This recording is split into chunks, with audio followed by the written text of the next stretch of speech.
फिर लिखने के लिए निकाला, फिर आपने पेन डाउन करके लिख डाला। ये मैं कोविड को धन्यवाद देता हूँ, क्योंकि उस वक्त एक्चुअली सिचुएशन थी और कोविड में पूरा मुंबई बंद था। पूरा जो लॉकडाउन था उसमें हमारी नाकाबंदी की ड्यूटियाँ लगती थी और उसमें समय मिल जाता था। और दूसरी बात है कि वो इसलिए भी फेथ इम्पोर्टेंट था क्योंकि हम आसपास दर्द देख रहे थे उस वक्त इमरजेंसी में वाइफ भी मेरी वहाँ पे, स्पेशली अब कोविड होने के बाद तो ये कहे कि आप कोविड के लिए अलग से वार्ड बना रहे हो, लेकिन जो प्रेग्नेंट है उनका क्या, उनकी डिलीवरी का क्या, कोई हाथ लगाने के लिए तैयार नहीं है। तो उसका भी डेली आके एक दो केसेस वो सुनाती थी। मैं तो फील्ड पे था ही, तो लगा कि नहीं, ये समाज का जो एक फेज है उस फेज को तो नहीं लिखना चाहिए, लेकिन हाँ हम पे जो बीती है वो तो लिखना चाहिए। हालांकि वाइफ के बारे में कुछ नहीं है इसमें, ये तो मेरी जर्नी है। करीबन कितने महीने लगे? मुझे करीबन 1 साल लगा मुझे लिखने में, पूरा ये होने में।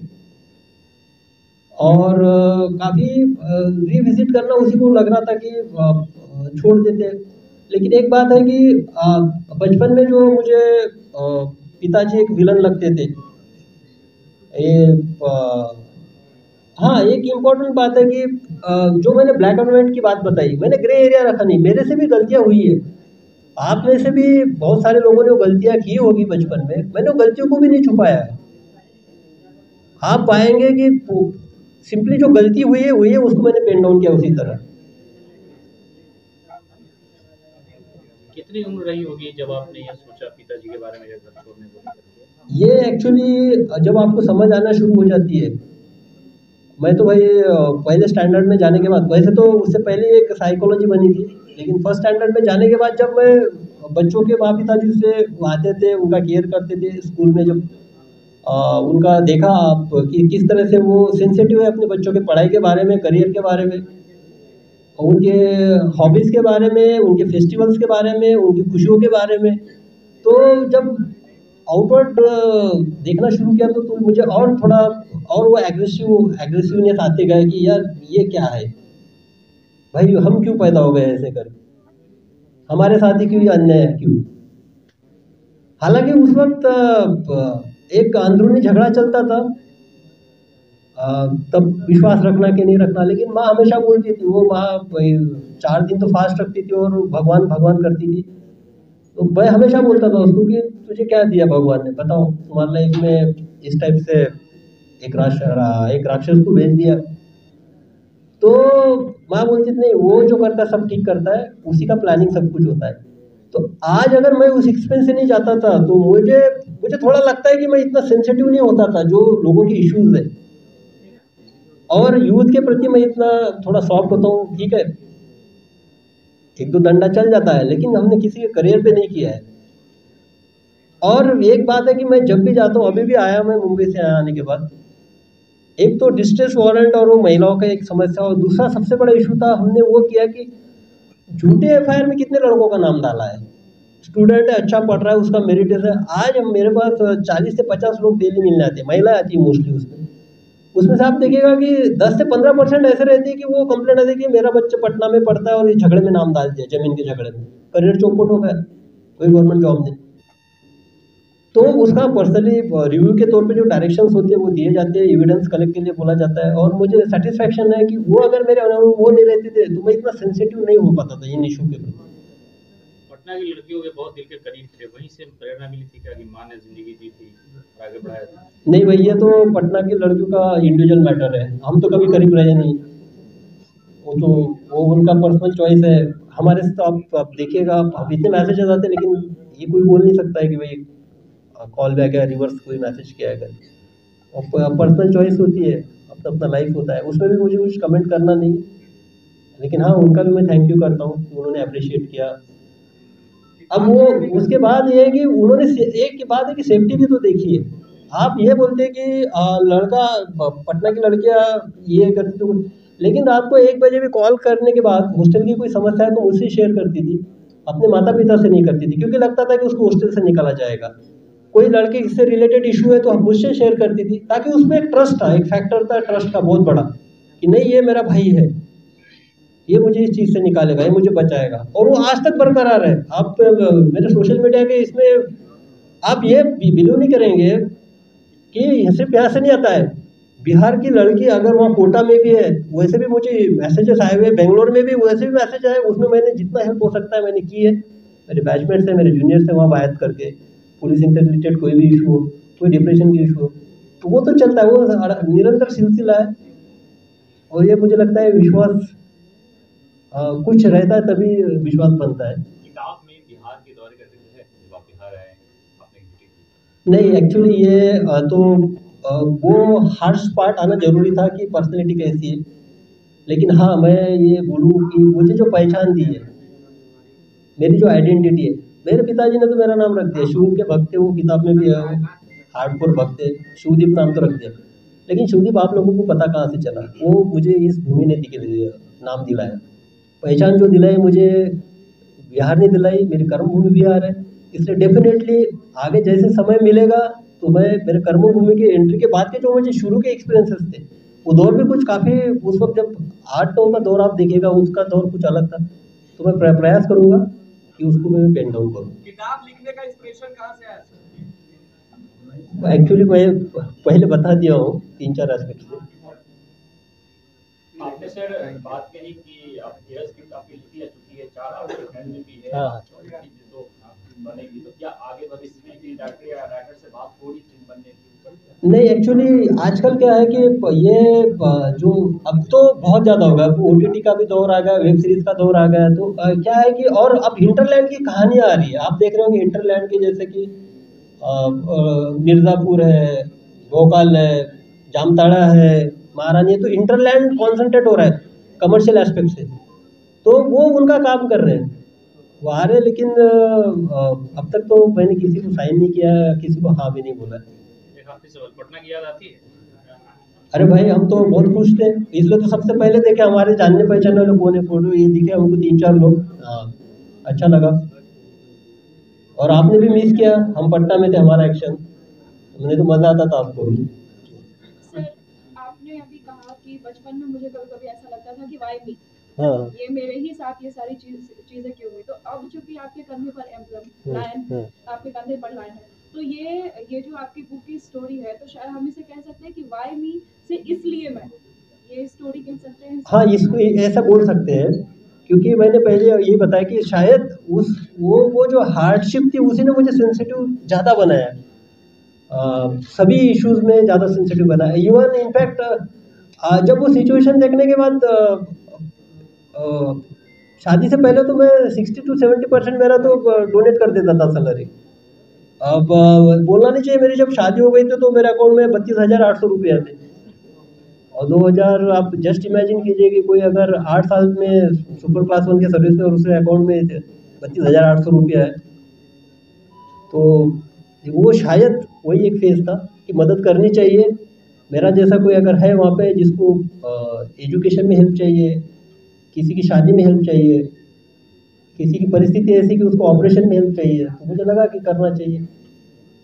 इनफैक्ट यहाँ पे बहुत सारे केसेस हैं, डिस्कस नहीं करूँगा, लेकिन यहाँ की कोर्ट में नहीं लड़ सकती थी महिलाएं, तो कोर्ट के जो लॉयर्स का फी है तो वो हमने खुद बेयर किया है यहाँ पे, तो हमको लगा कि नहीं ये लड़ नहीं पाएगी इसको, तो लॉयर एक्चुअली जब हमने लॉयर से कांटेक्ट किया तो लॉयर भी उन्होंने भी अपना फीस जो है ना 1/10 कर लिया, अगर वो सामने से सपोज 5,000 ले रहे, जब हमने हमारा कॉज बताया कि भाई ये देखो हमसे नहीं, लेकिन हमको लगता है लड़ना चाहिए, हम देंगे आपका फीस, तो उन्होंने वो 500 रुपये पे लिया है 1/10 पे, तो चलो ठीक है, आप इनिशिएट कीजिए किसी अच्छे काम के लिए, समाज आपका साथ देता है। सर कहा जा रहा है कि बिहार में अब please feel free to ask.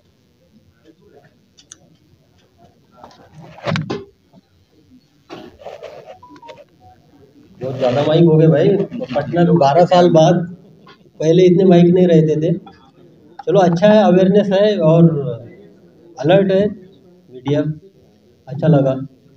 सबसे पहले तो आप लोग यहाँ पे आए, शॉर्ट नोटिस पे आए, इसके लिए मैं आपका शुक्रिया अदा करता हूँ।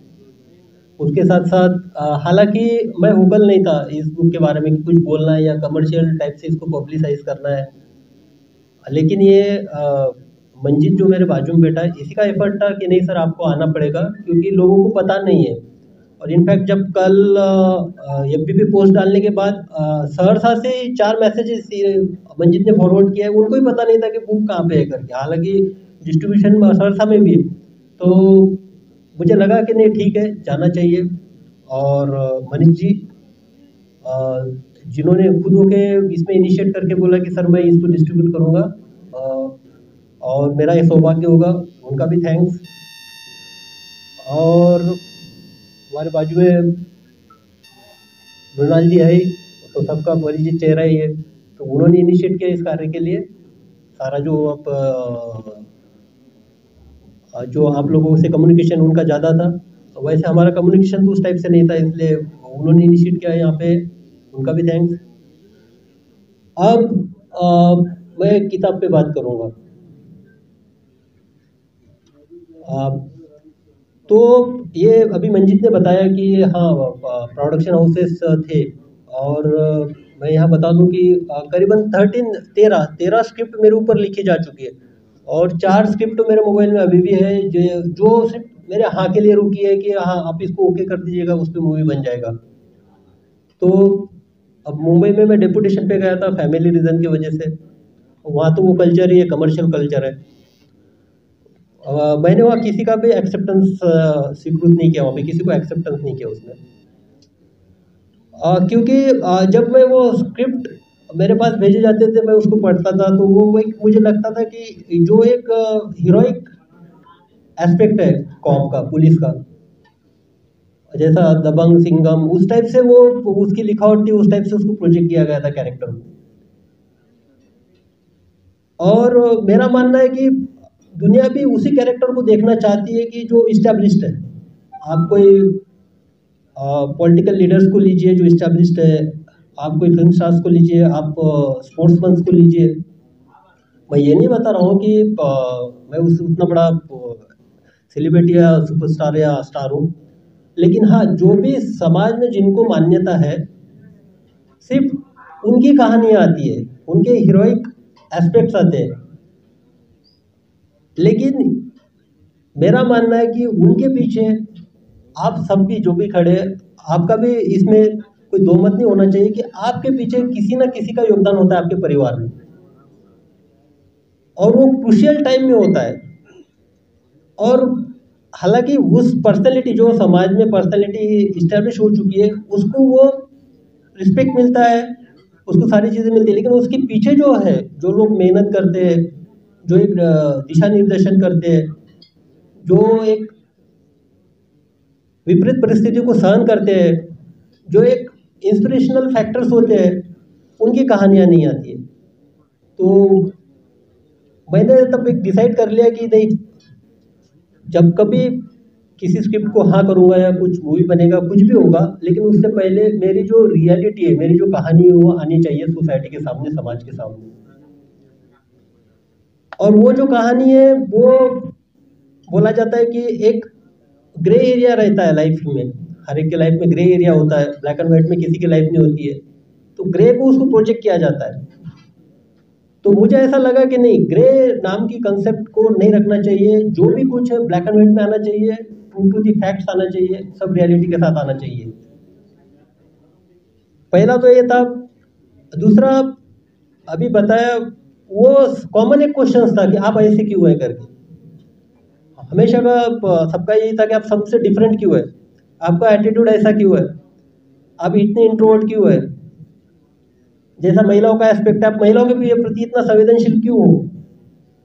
इतना संवेदनशील था कि अगर फॉर एग्जांपल अभी मैं DIG सहरसा हूँ, तो सबसे पहले मैं जाने के बाद जो वहाँ पे काम किया था डिस्ट्रेस वारंट, जो कि जिनकी शादी हो चुकी है, बाद में शादी के बाद जो पति छोड़ देते हैं, तो कोर्ट से वो उनका जो एक मंथली उनको देना होता है 4,000, 5,000, 6,000, तो उनको मिलता नहीं, तो कोर्ट उसको वारंट करता है।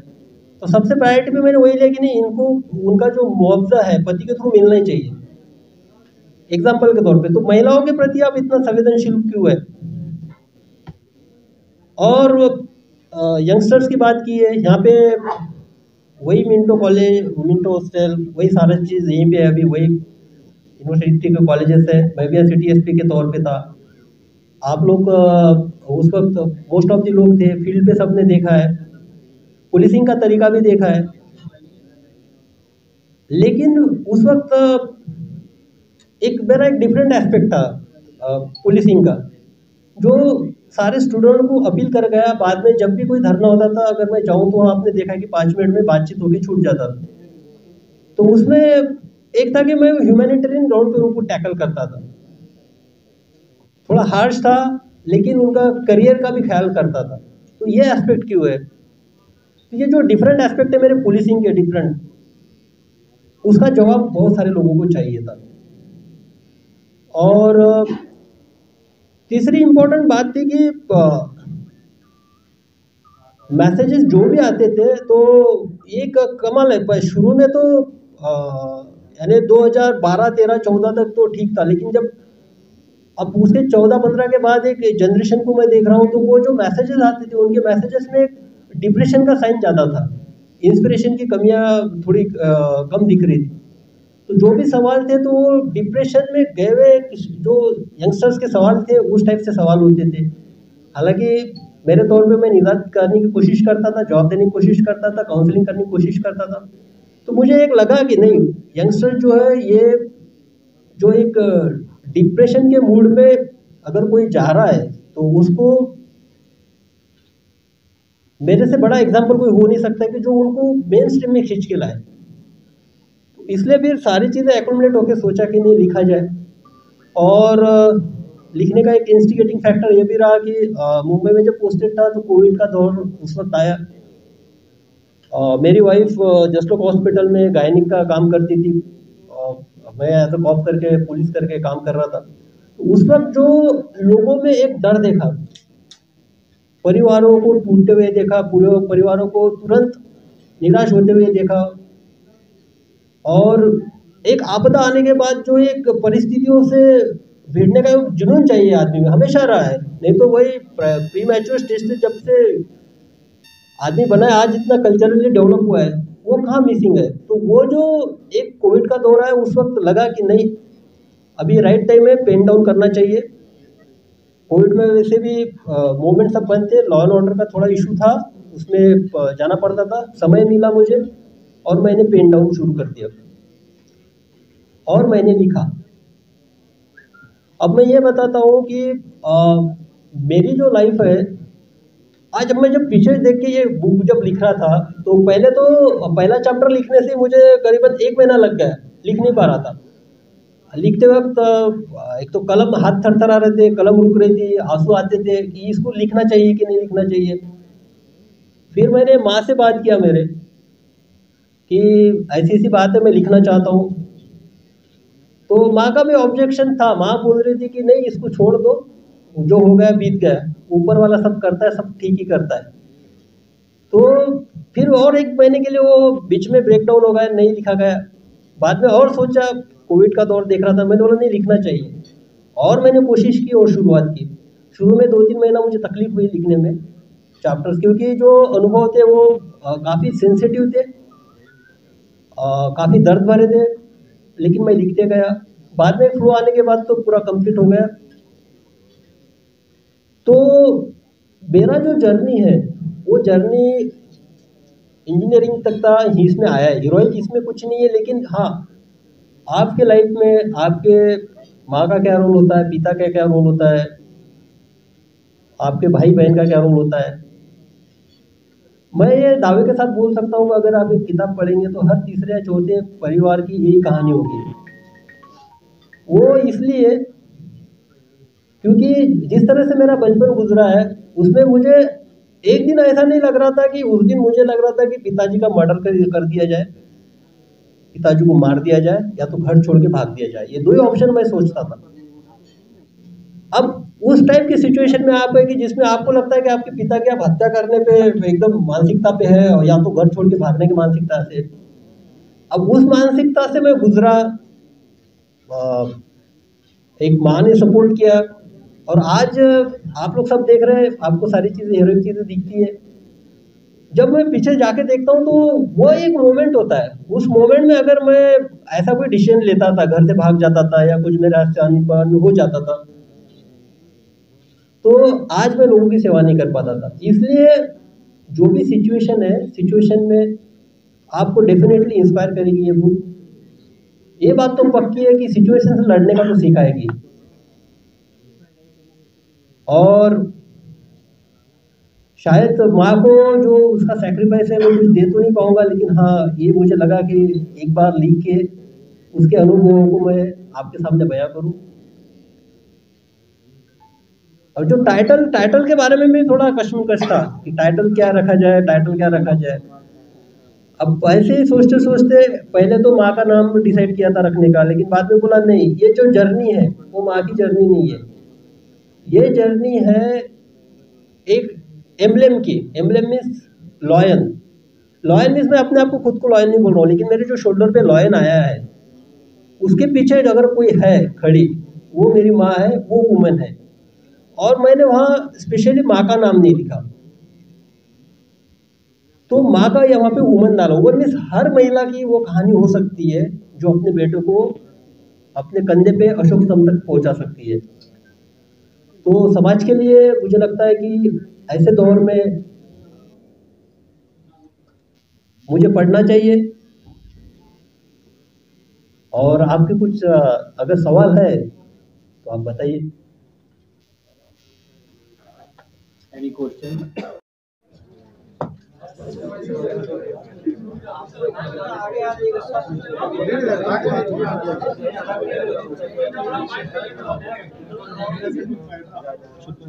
हाँ।